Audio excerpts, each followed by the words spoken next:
This is Two Skis Walk Into a R. I'm Ray. And I'm Brian. And we're going to talk about missing values in R in this little vignette. So, what is a missing value, Brian? Well, a missing value is going to be represented in your data set as an NA. So it's capital N, capital A. It is very different from the value of 0. NAs can represent a whole bunch of things. Say we're in ecology lab and a sample wasn't recorded or is missing. We would actually enter an NA compared to a 0 because mathematically speaking, a 0 represents, well, nothing, but also it represents a real value. An NA means it's just not there. So why that is important? Well, yeah, I mean, if it's missing, it's missing. So I wrote this little tiny vector here with 1, 4, 5, missing value, and 5. And so I can run that, and then we'll have X in here. And I guess I would say that R is sometimes fussy about missing values. Some functions will force you to explicitly acknowledge that you have missing values, otherwise they won't run. For instance, if I were to take the sum of my vector x, I'm going to hit run here, it returns a missing value, and that's because there's a missing value in that vector x.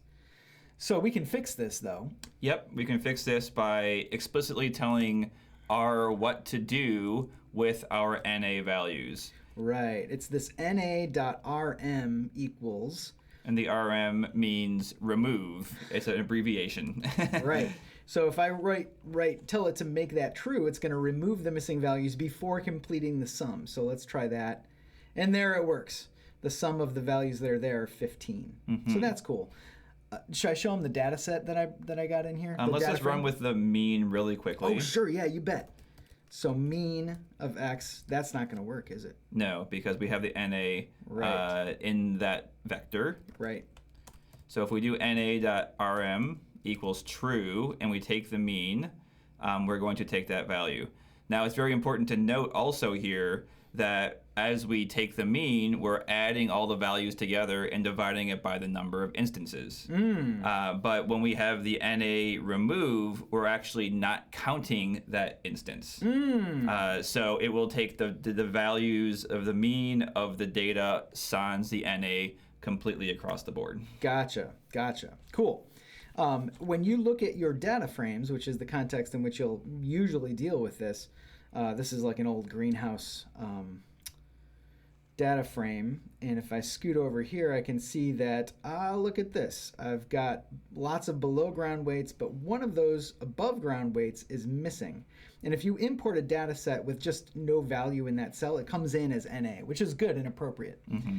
So for instance, if I wanted to take the mean value of the above ground, so I could do mean of my data, and then remember to pick off a column, you do the $sign. And let's try below ground first. This should work because I think there's no missing values. Oh yeah, look at that. I get the mean value for below ground, but if I change that to above ground, it should be trouble. Oh yeah, look at that, missing. So I can do the exact same thing here. na.rm equals true, run that, and now I get the value.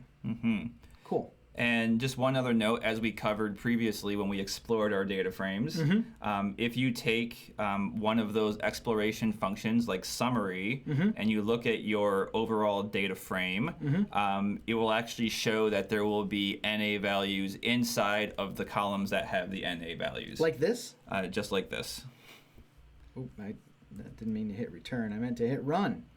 And so you'll see here with the column of above ground underscore G that it'll give us the min, the mean, the median, the max, but it also tells us the number of NAs within that column. Hey, that's handy. Cool. Okay. Anything else we need to say? I think that's it. Okay. Over and out.